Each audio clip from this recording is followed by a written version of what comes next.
Coming at you from the frozen tundra that is East Central Alberta, Canada, streaming live on YouTube, Facebook, Float, Odyssey, and Telegram. Welcome back to the workshop where we create community, find freedom, promote preparedness, and share success. I am Toolman Tim, and today is June 12th, 2022, and this is episode 127 of the Workshop Podcast. I'm excited. In just a minute, I am going to introduce my brother from another mother, EMT Don. He's going to come on and chat about anything and everything EMT medicine, a whole bunch of stuff. It's going to be awesome, but we'll get the normal stuff out of the way first. Real quick, join the Telegram group. If you're not there, why the hell not? Come by, join it, because that is where the workshop community hangs out.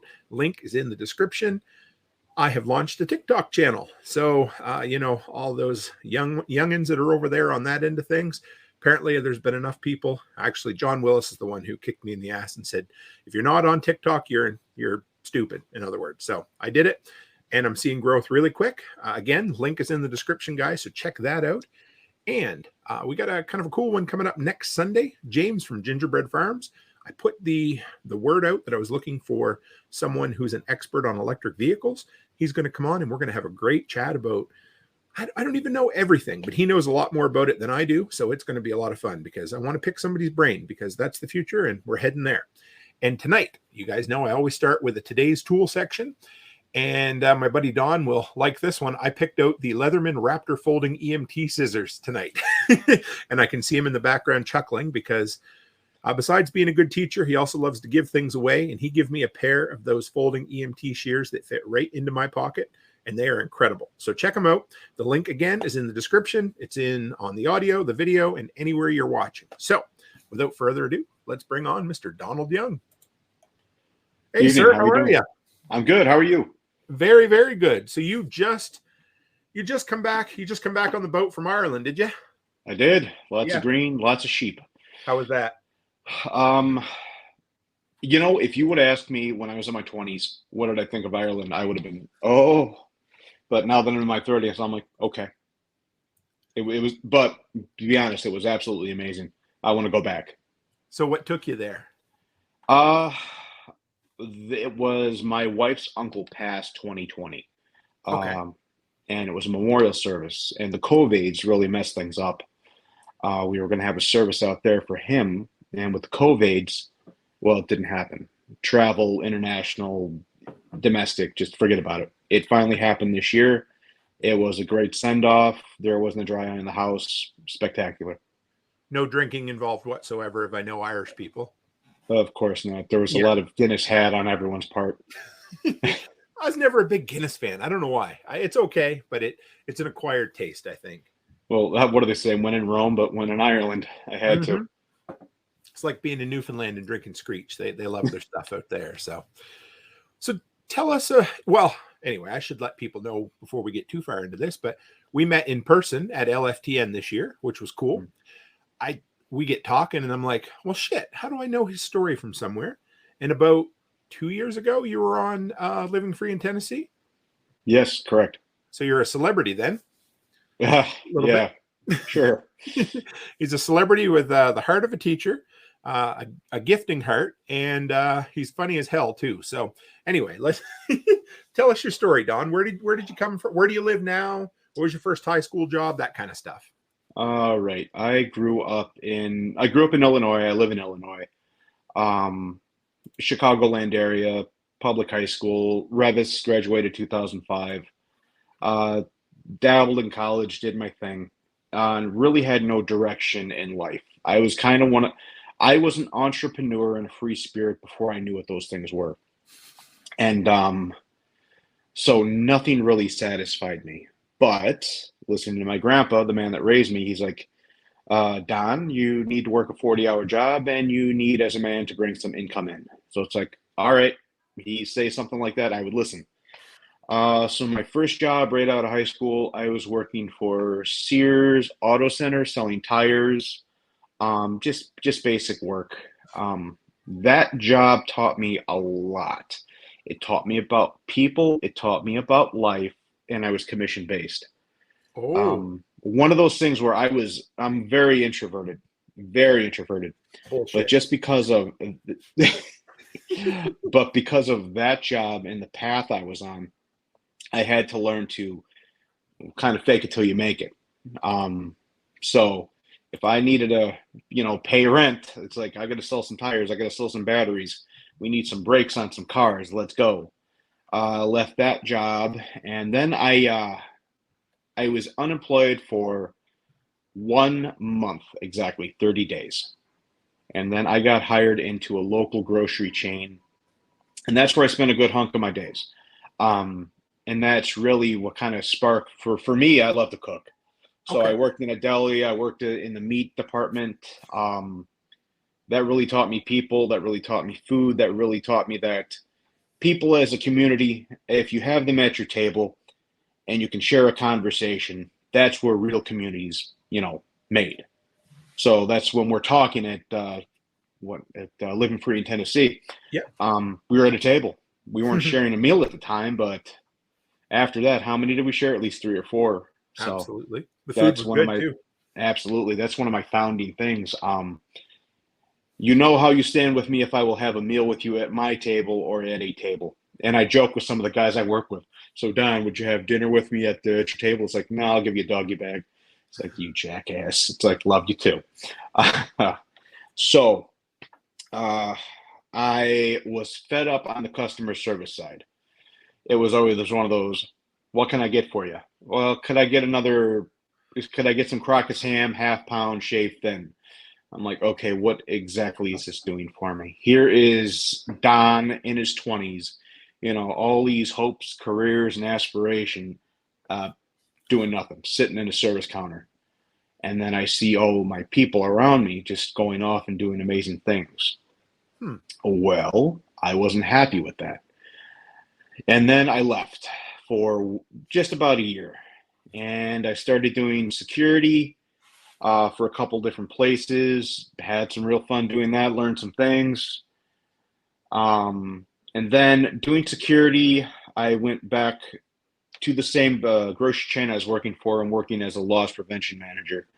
So what that breaks down to, for anyone that's not in the States or not familiar with it, that's when people come in and shove stuff down their pants, and I'd have to stop them at the door politely. I need that back. Like Doesn't lobster. belong to you. Shame on you. Yep. So really hone the skills on people and things like that. And while I was doing that job, everyone thinks of a security guard as just, rent a cop, Paul Blart. Well, they're not wrong, but they're not exactly right either. When I was doing security, it's like they never needed you until they needed you. Hmm. And it would usually be someone trying to walk away with cash out of a register. Someone like would get robbed in the parking lot. Someone be trying to walk away with a display case of insert expensive liquor here. And that's when they needed you. And then there's a whole medical side of it too. I worked in Chicago in those stores. And I I can think of a couple different occasions, but the one that really strikes it home is the one day I get paged by a liquor department, and there was a pregnant woman, and she was just shopping, and she passed out. Yes, sir. And I looked at her. I'm like, I know I should do something, but I didn't know what to do. That's when I froze. Now, let me backtrack. Doing that whole security thing, I wasn't afraid to get into a tussle. Someone would try to walk out the door, someone would try to get into it. I could always I was never afraid to step between two people or kind of do what needed to be done in the correct way, if there is such a thing in that line of work. So I was never afraid, and I never really hesitated. There were times when I didn't know what to do, but I figured it out. But this time I completely froze, deer in headlights, and I didn't even think to call 911. It Yeah. was it was another customer altogether. And I'm like, oh, okay. Well, maybe I should go stand by the door and let the fire department know where to go. And then there was a couple other ones, and the other one I can think of too. Um, I got called to the front of the store. There was a man checking out, and he just all of a sudden collapsed. I'm like, what is this? What do I do here? Well, we called 911 this time, and I knew this time we'll get him in the open at least. But then it's like he's not doing anything, and he's just kind of laying there. We called 911. The 911 operator told me, well, lay him on his side. I laid him on his side, and his wallet fell out. So as I go to pick up his wallet, we work in Chicago, so it's like someone sees a wallet on the ground, they're going to walk away with it, and that's that man's life. So I snagged it and put it in my pocket. Wow, saying that now, that just didn't bode well. It worked out okay. But right. hindsight, right? So Chicago Fire shows up, police show up. I pull the wallet out of my pocket. I show them my little credentials, like, hey, I'm a security guard. He fell, da, da, da, da. And then when I'm looking at his rear end, it's like, why is there urine on his pants? And then I got him on his side, and then I hear this EMT paramedic on Chicago Fire. She's like yelling at her coworker. It's like, hey, do you not see his lips? Do you not see what's going on with him? We need to get him to go. Now, fast forward to where I am today. That woman that fell and passed out in the back of the store, she had a syncope episode. That can be caused from a myriad of things. So, short version, when she passed out, let's keep good BLS before ALS. So, assess her ABCs, make sure she's breathing within a short time she came to. Check her A&O, what level of consciousness is she? These are things I know now, but I didn't know then. Then I fast forward, and it's like that man that just fell and collapsed behind the register. Well, he was actually having a seizure. And I didn't know how to recognize it then, but before I took and became an EMT, before I went to medic school and all that, it's like he urinated on himself. Well, because he lost consciousness, he lost bodily control. I know what this stuff is now. And then I was not afraid to go into a situation. Then you fast forward, I take an EMT program, and then I learn about this stuff, and I do it for a hot minute. So I left the job I was at, got in with a private ambulance service, and things kind of took off from there. I needed to do a recertification for my CPR. And I came across a good friend and mentor now. And she kind of put me in the direction I am now. I did some time, was working on the streets in an ambulance.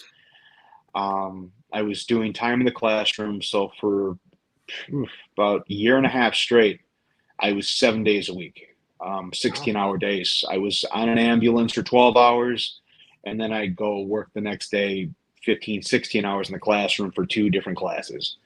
And then finally, a little bit of luck, we had a new education director come in. He liked what he saw. My mentor, she vouched for me and put my paperwork into the state, and then I got approved. And ironically, I was teaching and I was an instructor under her license. But at LFTN, the state of Illinois finally came through, and it's like, by the power invested in us, pay your $41. You're now an official lead instructor in Illinois. So I'm, by a governing body, all power entailed there. So, yeah, you, number one, I never, like, I love the idea of security. And again, like, I'm not a chicken shit. I'm not a tiny guy, but how do you just jump into that? Like, were you always that guy, or did you have to learn that? Yes and no. I forget where I heard the phrase, like, protector by nature. Okay. I think it stemmed a little bit from my grandparents. I lived with them and they took care of me. And then when they got to that point, I took care of them. Okay. And for anyone to take advantage of my grandparents, it boiled my blood. So I would turn from happy-go-lucky down into a damn pit bull with, the teeth out. So protector by nature. So, yeah, and I know you had told stories there on LFTN where you would go from being like, you would have to grab somebody, take them to the back, or converse with them, and by the time they would leave, you'd be fist bumping, and they knew what they had to do. But yeah, it's one of those things where everyone does something for a reason. If you want to learn some real life lessons, you're not going to learn it from a Harvard professor or anyone who's tenured. You're going to learn it from the crackhead that's got an addiction and needs to get his fix. They've been through the school of hard knocks. So what they're doing, I can think of a couple different guys. The one guy addicted. I don't know what his thing was, but he would come in and he'd just try to grab whatever's on the shelf. And it's one of those, okay. And I grabbed him one day, get him in the office. Police are on their way. I got him handcuffed, and we're just having a conversation. And it's like, yeah, I do this because you're a big box retail store. I never fight with you guys. I never give you a hard time. And he broke it down. It's like, it's kind of a 50-50 thing. I know that you might catch me, but there's plenty of days I get away with it. And I sell it for pennies on the dollar, and I get a few bucks, and hey, I'm able to, have my addiction. And then there was another guy, and this is what really kind of like, oh, wow. He came in one day, and he grabbed a bottle of Jameson off the shelf, and he's about to go out the door. It's like, I'm going to need that back. All right, big man, here you go. And then it's like, let's go talk about it real quick. And all right. So we talk. I do all the paperwork. I'm not going to call the police on this guy. It wasn't the right dollar amount. He didn't fight. It just wouldn't have been worth the headache. And I asked him, it's like, so why are you doing this? He's like, well, I'm in a nursing home, and I'm on Medicare, Medicaid. Wow. And the nursing home, we'll say for dollar amount, he gets $1,200 a month from Social Security and all that. The nursing home he's in gives him exactly $30 a month to do everything else with. So for him to have any kind of spending money, or for him to enjoy himself, he'll go out, steal a bottle or two for himself, or he would steal a bottle or two, sell them for a few bucks. And that's kind of how he made ends meet. Now doing what I do now, it's like, I understand these people in these nursing homes, like, they're in there. And some of these nursing homes are absolutely spectacular. Mm-hmm. Other ones are just, you'd rather be homeless. Wow. You'll be in these places, and you'll get your $30 allotment, and I call him the hustle man that comes in. So he'll come in once a month where you get your $30 allotment, and he'll sell you like the travel size shampoo and conditioner at a marked up price. Or when the one company I'm with, it's a private transport company. We do interfacility transports. And in one of the transports we did, am I getting off topic here? Because I could tell these stories all day long. Hey, if you're not in a hurry, I love the story. So you go ahead. Okay. We pick him up from a dialysis call. And this is from let me think here. I'm not going to say the facility it's at or anything like that, just to keep all things in a row. Mm-hmm. We pick him up from a well-known hospital in the city. And, hey, can you go ahead and take me to the gift store? Okay. And then here's a guy, your size, my size, had to be in his 80s. We're pushing him around on a berry stretcher in a gift store of a Chicago and of a gift shop in a Chicago hospital. And it's like, what the hell is this? He's got my partner going through the racks, looking for his sweets, looking for his snacks. And it's like, oh, it kind of made sense. He got a better deal buying it from the gift shop than it would be from the quote unquote hustle man that would come in and sell it to him. So just once you hit about 60, like, man, yeah. That's so unreal. That's kind of one of the reasons, like, seeing the people living these lives, like, their family, just one or two things, and it breaks my heart because, like, again, my grandparents raised me. Yeah. They will shove them in a corner of a room and forget about them, or they'll put them in a nursing home and forget about them. And that's kind of why I'm this. I give me a gunshot wound, give me a stabbing. Hell, last night I was running a call, and with my partner, it was what the hell was it? We were called for two different patients. We were called for chest pain. Okay. All right, whatever. But give me the dialysis patient that's getting their blood transfused, 3 times a week for 4 hours each time. And let me talk to them. Let me see what life is like. When COVID really hit. Yeah. Yeah. How was that? we were doing transports, we would pick up a patient all the way at like the tippy top of Illinois and have to transport them to the middle of Illinois. And I'm sitting in the back with people that are in their 90s, and it's like I'm talking to them. It's like, you've seen some shit. What's your story? So I would not trade any of that for the world. It gives you some real hindsight on, you think your life sucks, you think your life is good, let's hear all about what they've gone through. So is that what inspired you to get into medicine? Like seeing, I guess, the rough end of society and also wanting to be that protector or that. It was a culmination of, one, my grandparents, seeing them young and vibrant to when they passed. Okay. And that progression, being that protector by nature and just jumping into the shit. And then just, I guess, like my students will say now, it's like, oh, you're a big softie. It's like, I'll rip your fucking head off. Yeah. But it's a bit of both. That's what's got me where I am now. I still work on a rig. I still work and take care of patients. But I'm also in the classroom 3 days a week teaching EMRs and EMT students, like, hey, let's do some good.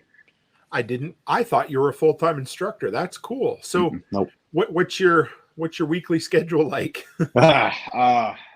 Mondays, Wednesdays, and Fridays, I am in the office and at my desk from 8 o'clock in the morning till 11 o'clock at night. I am off Tuesdays and Thursdays, and Saturday into Sunday from 7 p to 7 a. I work on a rig. I work in an ambulance. Still out there on the streets doing shit. So you're working Sunday from 7 p.m. till 7 a.m.? Saturday 7 p to Sunday 7 a. So Sunday. Okay. So you've got that time off to get rescheduled to get back to work for Monday morning then? Yeah. Okay. Gee, but we're still. Like right now, we're kind of in that lull between Don just woke up at 4 from a 12-hour shift, and here we are on StreamYard. So something I didn't have in my notes, how do you handle the fatigue or the lack of sleep? Because there's probably times, especially during COVID, that you spent quite a bit of time in the rig, was there? Yeah, especially when we're doing those long transports. When you're with that. Any tips or like, well, yeah, you go ahead. Sorry, I didn't mean to cut you off. I've always been that guy. I don't know how to really describe it. I operate on, what was it? There's a meme that's out there, nicotine, caffeine, and hate. Well, I don't touch nicotine. So Red Bull can only do so much. At some point, it's just a little bit of mental toughness and realizing, like, hey, I just got to do this. Life sucks at the moment, but it'll be better in a few hours. Okay. Or tomorrow. I like it. I filled in lobster fishing a few times, and they were like 21, 22-hour days. And I always used to tell myself that if I could survive until the sun came up, everything would be better. And for some reason it was. I don't know why, but it always was. But I think for me, what'll get me through situations like that, not minute by minute, because if you're looking at a clock minute by minute, it's just, this is horrible. Right. Let me just get through this. It's 12 o'clock. Let me get to 1. Okay. Let me get till 2. And then when it really starts getting bad, you're hitting 3 and, things starting to drag. It's like, it's 3 o'clock. Let me get till 3:15. Let me get till 3:30. You just break it down in, 15-minute increments, 5-minute increments if you have to. It's just one more step in the progression towards the end. Eventually, everything will end, So you were, like you said, you were good at jumping in with security issues, but you panicked or froze when the lady had she passed out or whatever. How this is something I seem to be, I don't know, I've been focused on this quite a bit lately because it's not something you can YouTube. But how do you handle it? Like, I mean, it doesn't matter what it is, whether it's a kid or an adult, or you said a gunshot wound, a knife, whatever it is. How do you handle not losing your collective fucking mind? Do you know what I mean? Like when all hell's breaking loose and you have to be calm, where do you get that from? Or do you? I think a little bit comes from my bringing up. I'm not going to touch on that today. No, that's fine. I told my wife this, like, I operate the best when you back me into the corner and you don't give me any options. Okay. And I've always ran like that. So one of the ways I've accomplished anything in my life is tell me I can't fucking have it, or tell me, no, you can't, and I will find a way to do it.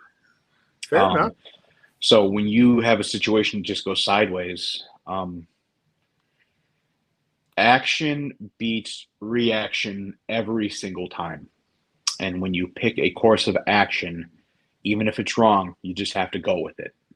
And some people can just jump into it, and other times that's learned, or a combination of both. I have no good answer.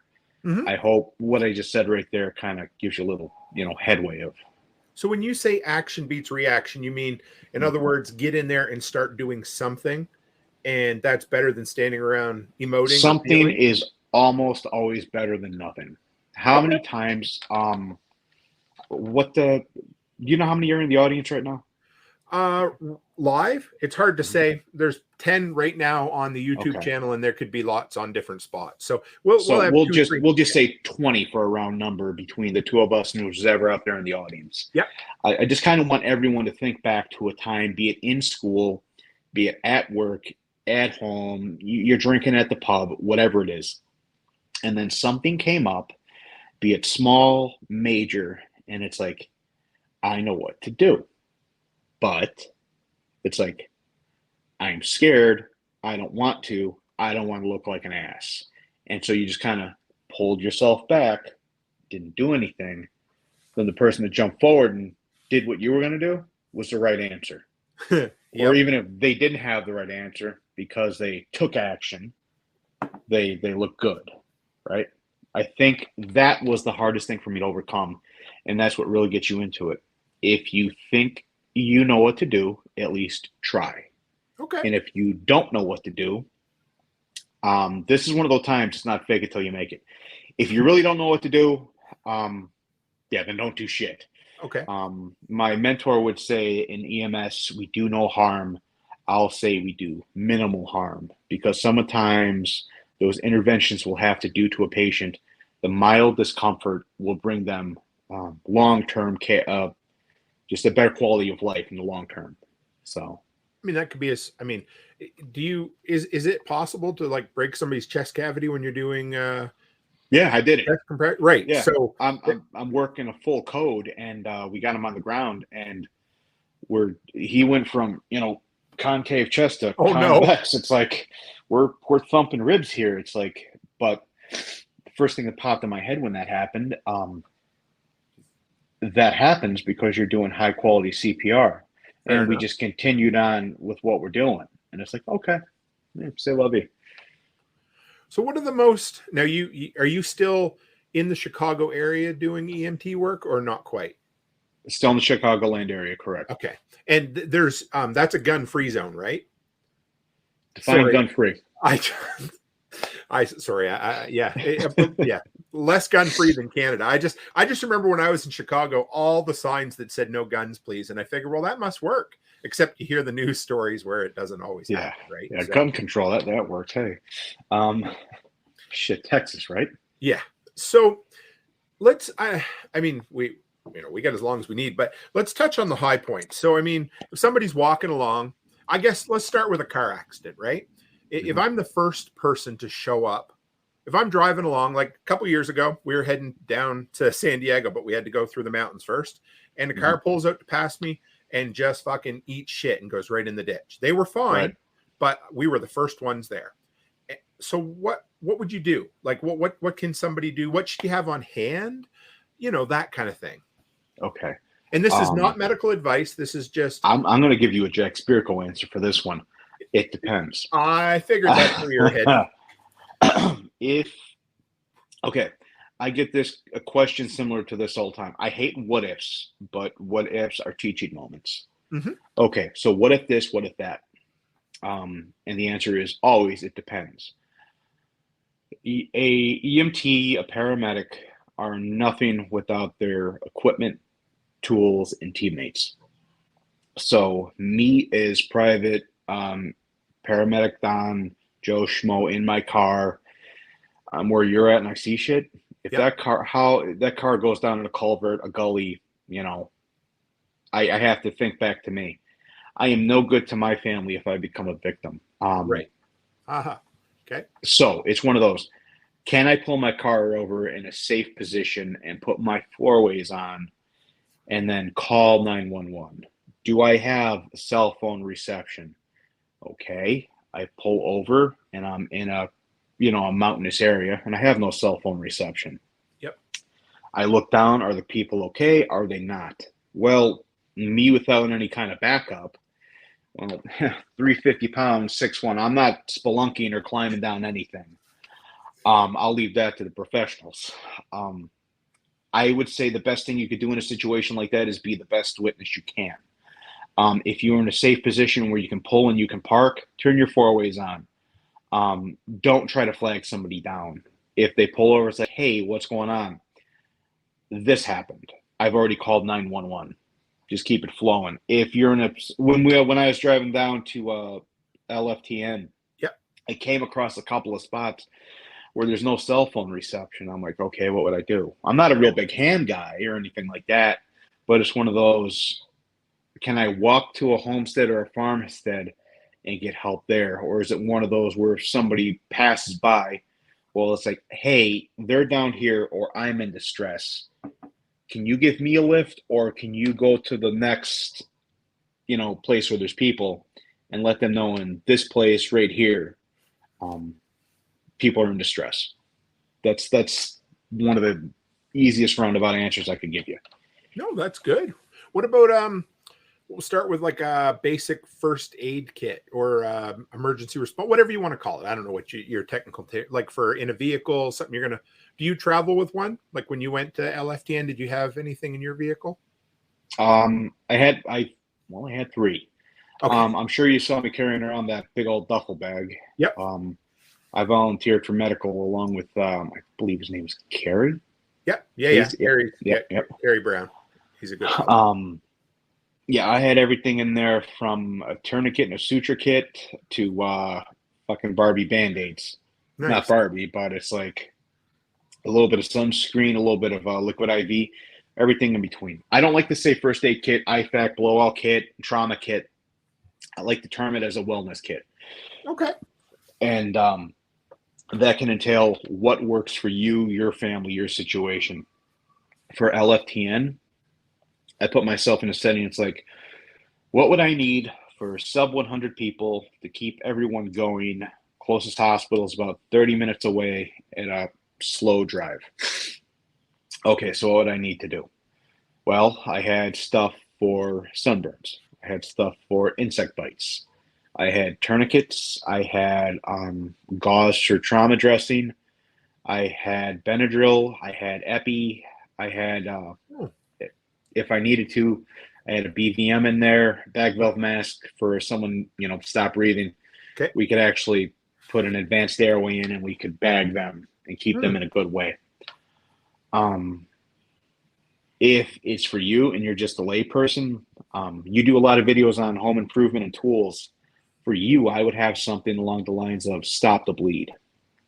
For someone else, it's going to be everyone's saying that times are very dark and scary. Now, times have been dark and fucking scary since we've, crawled out of the cave.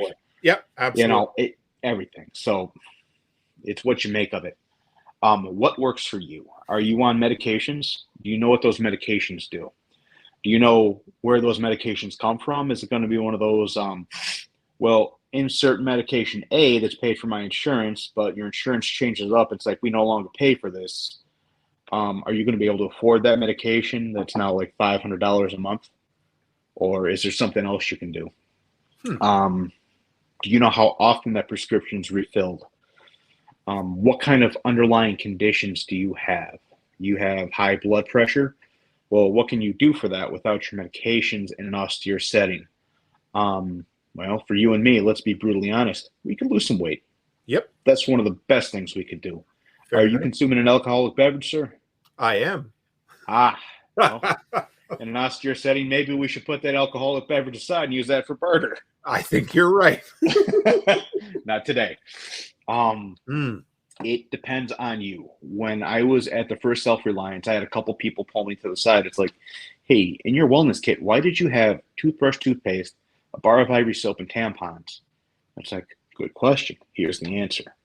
When it comes to anything in the way of a wellness kit, medicine, austere settings, sanitization is one of the biggest things.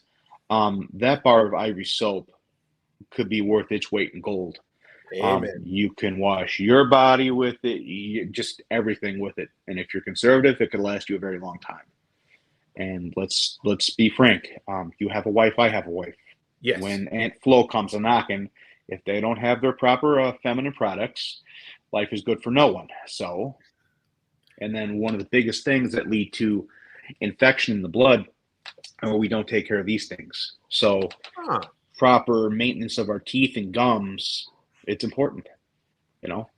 Can you back up a little? You mentioned stop the bleed, and that's something I could do better at for training and for on-hand supplies, whatever. What would you, what's key there? Either supplies or skills or, So, okay. Everyone wants to buy the next cool guy thing. Everyone wants to buy the tourniquets. Everyone wants to buy the trauma kit that's got, stop the bleed on it. North American Rescue sells a kit that stop the bleed for sub $100.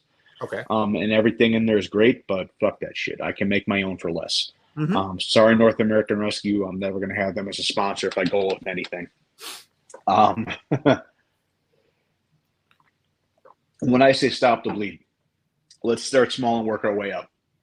You're working on a deck. You're working on any kind of a project. You get a splinter in the finger. Okay. Take the splinter out.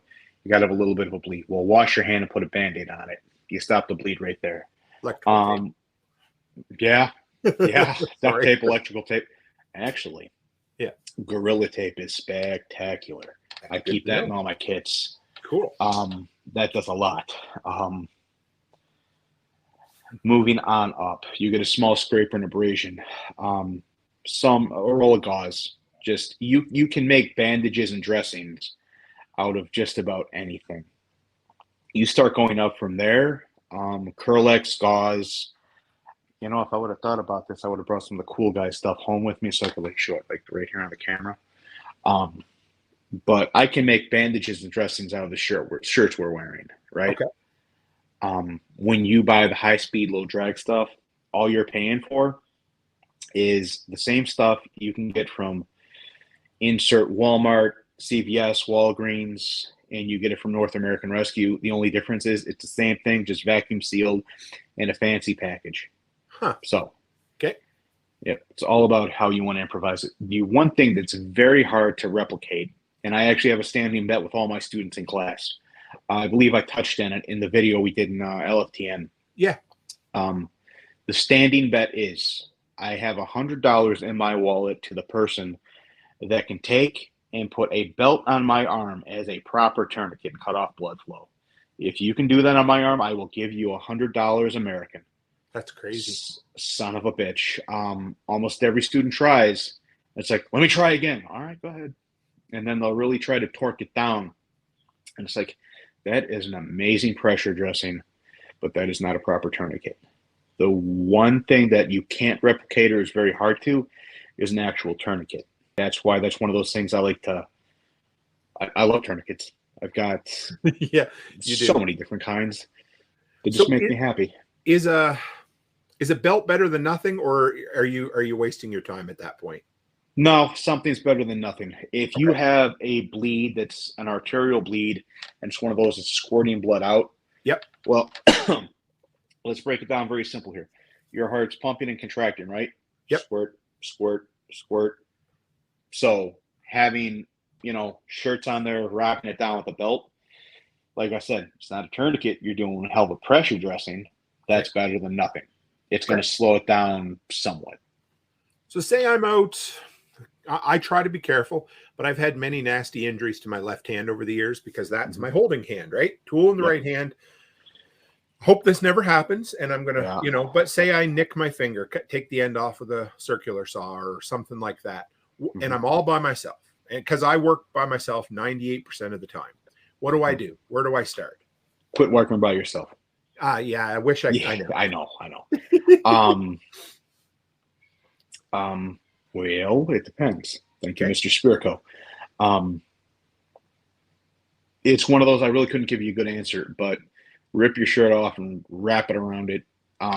If you have a toolbox, Yep. take time to rep the guy, a little bit of a SOE. Buy yourself some cool guy SOE shit and get some gauze in there, and then you can wrap that up and real tight. Take some Gorilla Tape, and your thumb goes from this big to this big. Okay. You get yourself to the hospital. Cool. We're talking about cool guy equipment. We're talking about all the things you can do. One of the biggest things everyone tells them to do it, but they don't want to do it. Get training. Get quality training. Right. You can buy all the equipment, all the things, and if you don't know what to do with them, what's the point, right? Skills are better than supplies every Exactly. day of the week. So where does some dummy in Canada, well, where does anybody get good training? Since you're not doing it yet privately, are you? Well, I can. Yeah. I can reach out to me. I'm a little niche. Everyone wants to be taught how to do medicine in the austere setting when the grid's down. Like, how do if you really want to reach out to somebody to learn that, his name is Chuck Peoples. I've met him as Self-Reliance. Okay. He's done medic work like in the sandbox, like contracting kind of stuff. That's a badass paramedic. Me, I will teach you pre-hospital and how to keep someone stable enough to get them to a hospital. Okay. I will teach the layperson advanced skills on how to get them to where they need to go and things to evaluate. If you're having a heart attack, you need to get to a STEMI center. If it's trauma, you need to get to a trauma center. You need to know the differences between the different hospitals. If you have a kid and it's a pediatric patient, well, you need to get them to a peds ER. Because you could take them to any hospital, and if they don't have the right equipment or people, all they're going to do is stabilize them as best they can, put them in an ambulance or helicopter, and fly them off to someplace that does. Depending on your circumstances, if you can get them to the right place, you just kind of cut out the middleman. Okay. In my opinion. Make the right decision ahead of time, head in the right direction. Yep. How about gunshot wounds? I mean, we hate to talk about it, but again, say whether it's an accidental discharge or whatever the other shit you have to deal with, where do you start with that? I mean, I know we're not ever going to be, perfect at being trained on this kind of thing, but is there anything you can do to make things, increase their odds a little bit in the meantime while you have 911? Well, first off, where they get hit. If you get hit, you shoot yourself in the ass. That's going to be different than if you shoot yourself in the gut or, hey, I'm looking down the barrel. Oh, good luck. Yeah. It all depends. And that's going to be one of those where I'm not going to I have an answer. I'm not going to give it. I'm going to recommend if you want to learn about gunshot wounds and how to fix that shit. Yeah. Come seek me out. We can have those conversations. Or if you are able to get yourself to Camden, Tennessee, Tactical Response, Immediate Action Medical will really, if you have a weekend and you can dedicate to that class and you're a layperson, it can really put things in perspective for you. And what's the class called? Immediate Action Medical. Oh, okay. So I love the idea of learning that kind of stuff. That's awesome. Yep. Okay. So what do you keep at home for a first aid kit? What's your kind of go-to? I'm sure you have 800 of them, and but that's kind of a biased thing only because what I do for a living, I have a little bit of everything. But for at home, if I'll pull it back to those days when I was just doing security guard work. Okay. I took a CPR class. I took a stop the bleed class. So I would have a tourniquet or 2 or 3 or 4. I would have gauze, dressings, bandages. I would have things to keep sanitization, keep all that stuff up. Have extra Benadryl, have extra Neosporin, naproxen, ibuprofen, acetaminophen, all those kind of fun things. So naproxen is Aleve, and I'm not pronouncing these right. Acetaminophen is Tylenol. Yep. Ibuprofen is Advil, right? Yep. Just the stuff you can buy at your local pharmacy. Have some extra of that. And one of the big things people forget when they're building kits, what happens when my wife calls them the grumblies, when the stomach isn't feeling right, a little bit of Pepto-Bismol and Imodium AD go a very long way. Yeah. Yeah. Simple stuff then, in other words. 100%. We could talk about O2 devices, eye gels, ET tubes, sutures, staples, chest tubes, all that kind of stuff all day long. But how the hell are you going to get that? You spend hundreds of dollars on an online site not know how to use it. Whereas if you're allergic to something, a little bit of Benadryl can go a long way. Or recognizing I have severe allergy to this and I need to carry an EpiPen with me. You know, what's more realistic? So Martinson family, and I'm not sure you'll know the answer to this, and that's totally okay. But they want to know, how about said course above the 49th? In other words, in Canada. Do you know any international type courses that are, you know? I don't. I really That's don't. okay. And that's one of those things from meeting you, and now I'm playing with my Apple Pencil, yay. From meeting you and going to Ireland, that's really got my old noodle going here. Mm-hmm. I know they exist, and I'm not to the point where I could do it. But I'm looking into it. Like Okay. that would be definitely be one of those where I don't know how quality of a course I could give you, but that's one of those I could give you my personal information. We could definitely do something over a conference call. That's what I was. Could you do something? So would a Zoom, again, I know it seems like your mantra is something's better than nothing. So would a Zoom course be better than no course at all? Depends on what it is, Okay. only because you can see something, but until you're hands on, and you have someone that's proficient at it, Right. you can see it 100 times. But the one time you go to do it and you're not proficient, you're going to do it wrong, and could possibly hurt somebody. Okay.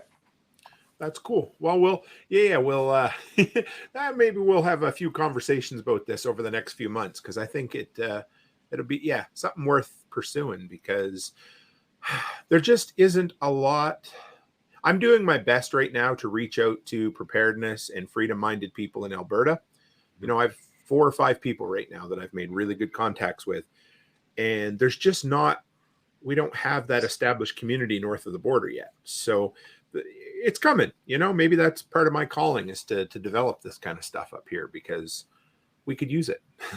Yeah. We don't maybe have all the gunshot victims that unfortunately, you know how it is, right? Well, you do have things that are sharp and stabby, right? Like polar bears. Yeah, we have those. Well, let's look at it like this. You take guns away, people are going to pick up knives. You take knives, they're going to sharpen sticks. Take away sharpened sticks, they're going to pick up a rock. Or run you over with a van, right? There you go. Anything in between. Yeah, there's no difference at all. And honestly, it's mainly just where you live. We deal with a lot of cold up here, Well, you do too, actually. I mean, it gets pretty fucking cold in Chicago, doesn't it? It can be, but I think I've developed tough enough skin for it. Yeah, I'm pretty thick for it too, So what, let's see, what are some other common, so like we talked about gunshots, talked about car accidents, talked about stop the bleed for if somebody's a dumbass and cuts the tip of their finger off with what are some other like homesteady accidents that people might be able to be prepared for? Chainsaws. Oh, homesteading and chainsaws. Okay. That's one of those where if you're not wearing, oh God, I need to meet this man, Cody from Wrangler Star, I believe. Yep. I watch his videos on chainsaws and I'm like, well, shit. There's teenage Don messing with chainsaws in his backyard and he could have killed himself. Oh, yep. It's that really put things in perspective. If you don't know what you're doing, you can really hurt yourself or someone that you're with. That's going to go back to stop the bleed, tourniquets, wound packing, bandages, and dressings. So again, just do anything you can to stop the bleed and get their ass to hospital as fast as possible. I would say one of the best. Okay, so if we want to do something like that, it seems like we're circling back to stop the bleed. Sure. First things first, you did that YouTube video with me for tourniquets. Yep. Your audience, check that out. I Yep. liked it. That'll give you a nice overall.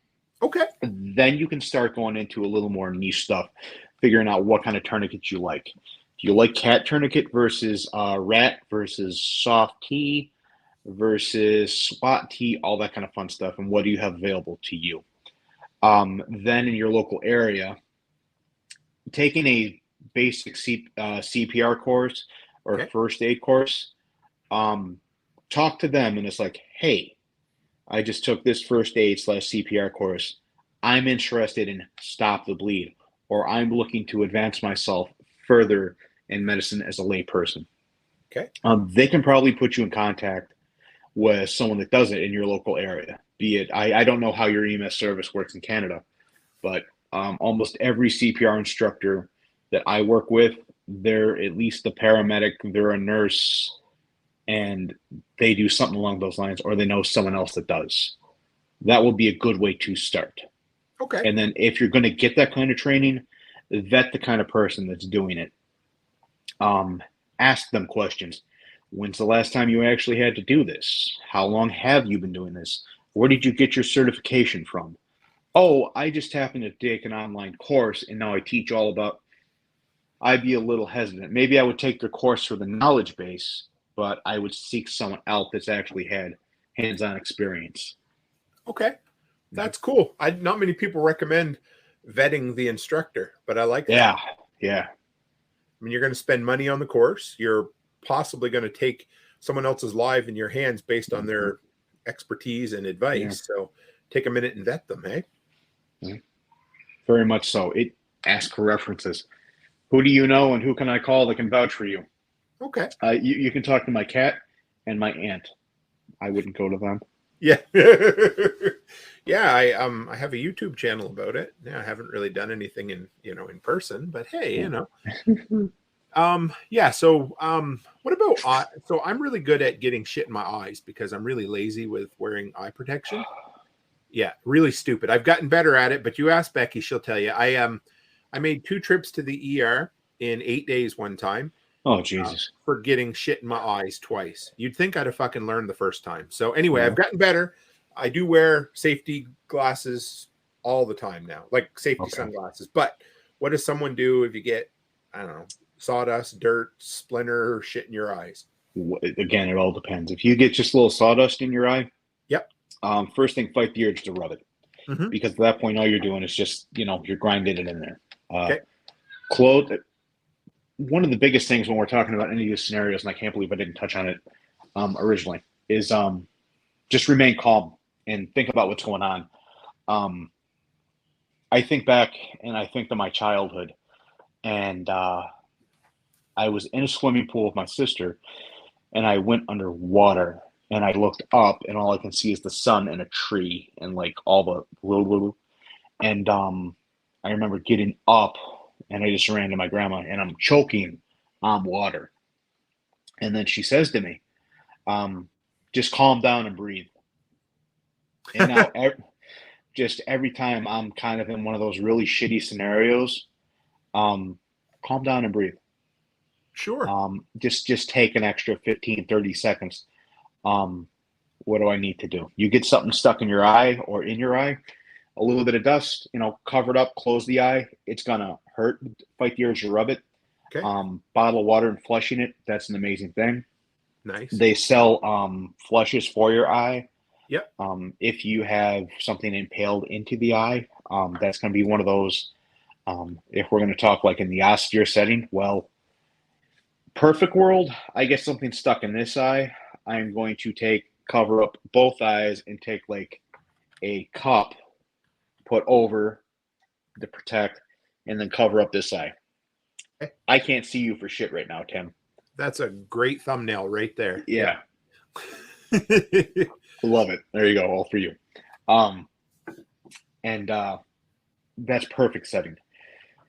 If you're in your workshop or you're doing something on a homestead, you get something in your eye, well, cover it up and stabilize it. But you're still going to need to keep that one eye open to pull out Mr. Cell phone maybe and make a phone call, or if it's one of those, cover it up, close it, cover up both eyes, and hey Siri, hey, oh, there she goes. Hey phone, contact, insert person here. Or if it's one of those, you might have to have the one eye open and dial 911 or whatever it is, or call your wife or whoever it is. Hey, I was stupid. This happened. Yeah. And then first thing they do is laugh. And then after that, they're like, okay, let's get you help. So that's what, you know. So Snail Creek said he was sitting next to us at LFTN, was surprised how tight a tourniquet has to be. Rather impressive. I remember now. How are you doing today, sir? So how, I mean, yeah, I know it depends, but I mean, they need to be tight enough that your hands, what was it you said about your hands? You can't feel them, or that the color changes. Shit, I can't remember right now. It is one. Okay, so this is my tourniquet arm, right? Yep. I put that tourniquet high and tight almost every time, and then I get it down and snug it down as tight as I can. Then I want to be able to turn that windlass at least 3 times, and then Okay. maybe another half turn just for good measure. What you're looking to do is cut off all that blood flow to the arm. The patient or whoever should be focusing on the pain of the tourniquet rather than the pain of the extremity. Because when you put that tourniquet on, it hurts like a son of a bitch. And your patients, I say patients, right? Yeah, that's fine. Your people are going to be yelling and screaming, "Get this fucking thing off me. This hurts. This is horrible." That's exactly what you want, because you just took their mind off what was wrong here, and now it's up here. Run with it. It's the old joke of transference of pain, right? Stomp on somebody's foot so they don't feel the broken leg or broken arm. Exactly. High and tight and cut off that blood flow. Within, I'd say within 3-4 minutes when we were doing it on that video, the pain subsided. And as you can see on the video, I was still able to take my fingers and touch. Yep. I was still able to squeeze and have full motion in my hand, and I could take my cell phone out, text and call and do all that kind of stuff. So you want it? Go ahead.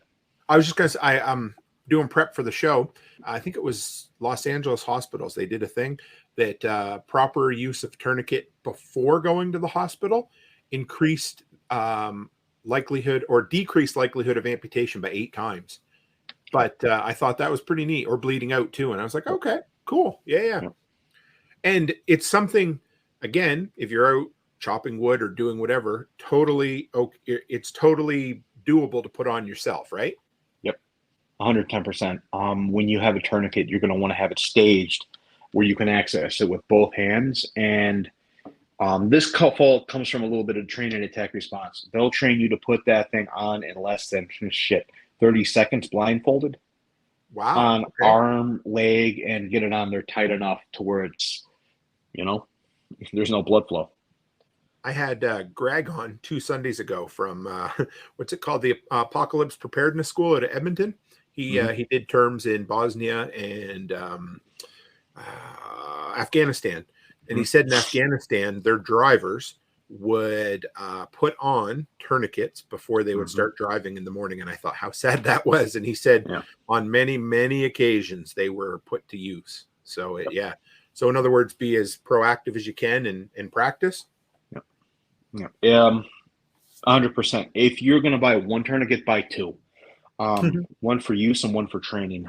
If we're going to talk about a kit that you can put together for yourself, buy a tourniquet from a reputable place. Amazon is not the place to get it, because for every one good posting where you'll find something, there's another 100 that are counterfeit. Okay. Or you just don't want to mess with it. So I knock North American Rescue for the kits, but their equipment is solid. Buy from North American Rescue. You're going to pay full retail. Find a reputable source and buy that tourniquet of that brand that you like, and then train with it. And then get someone that has or done or knows what to do with it to train you. Something else you can carry besides gauze, Curlex. Learn about advanced airways. OPAs and NPAs. That's something we could have a discussion on another day. An OPA, it's kind of like a fish hook, goes in the back, holds the tongue down for an unconscious person. Okay. An NPA, it's a little rubber hose that goes into the nasal pharynx and keeps everything open for you. I can teach someone to use one of those in 40 minutes. Hell, I can put one in you, and you can put one in me after about 15 minutes of a conversation. Is that, how about choking? If somebody has a blocked airway, is it still doable at that point or not with a nose thing? Well, You figure if you're black down here and you're trying to put something in your nose, Not no. getting by. Okay. That's where learning CPR from a reputable source really comes into it, because they'll teach you CPR, and they'll also teach you, oh God, we're not supposed to use Heimlich anymore, because Yeah. they'll teach you the Heimlich maneuver. They'll teach you abdominal thrust. The person goes unconscious. They'll teach you how to do CPR and how to recheck the airway if something's in there, all that kind of fun stuff. And something I learned from you, once you've used a tourniquet, can you use it again? No, it's done. So it's toast, except for training purposes, right? Nose trumpets nose hose and trumpets. What are those? Nose trumpets. Nose trumpets or a hose nose. He's talking about NPAs, nasopharyngeal airways. So if he knows what a nose trumpet is, he's either had training, put them in, or had them put in. Okay. So. Yeah, he said this was a topic he knew quite a bit about, so that's cool. Hunter's a regular around here in the workshop. He's a good fellow. Rock on. If you've used your tourniquet once, what's it good for after? Well, that? If you've used your tourniquet once, chances are you're not going to get it back because you're in the hospital. Okay. But if you're getting those 2 tourniquets and using one for training, write training on it and buy, bright color, like the one I was using in LFTN. Yep. I use a bright orange. Yeah. And why is it that once you've used one, you shouldn't use it again? Just because all the material becomes stretched out, and it's never the same again. Okay. It's built for one-time use. Cool. One of the guys I listened to, Ed Calderon of Ed's Manifesto.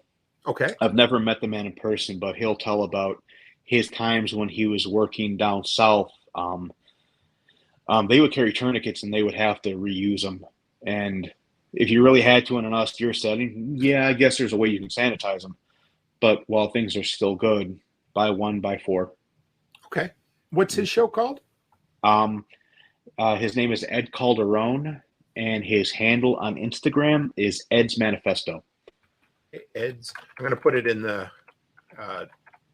there we go. Put it in the notes or in the comments there. So he has a podcast, or does he just have? I believe he just started a podcast. I forget his resume, but it is definitely mind blowing. Cool. I'm always looking for good listens, good follows, and good information. So. Mm-hmm. Well, Don, we've been just over an hour. What do you have any final tips or anything to walk away with? What would if there's anything we didn't cover that maybe we should have? Or in a show like this or a setting like this, it's really hard to come up with a curriculum for me to just talk about. Yep. I would say, well, actually, I don't know. Action beats reaction. Sometimes you're going to be your own first responder.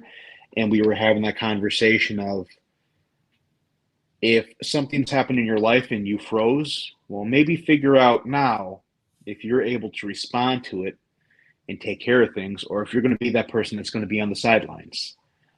Start having those hard conversations with yourself, with your loved ones. If you're going to be doing medical and cool guy stuff and try to save their life, what happens if they need to save yours? All that kind of fun stuff. Yeah. Okay. So how do they find Big Bad Don in Chicago? How can people follow up with you? Big Bad Don. Nope, not big and bad. Just kind of fun-loving and the opposite of big and bad. You can find me at EMT_Don on Instagram.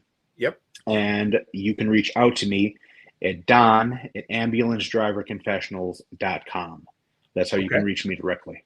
Okay. I will get that. I have your Facebook profile in the description because that's what I had at the moment. But I'll get that email from you and I'll put it in as well so people can follow up with you. EMT_Don, don@ambulancedriverconfessionals.com.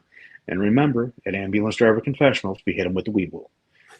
Sounds like the makings of an HBO special. Oh, Jesus. You remember? Don't do that to me. Yeah.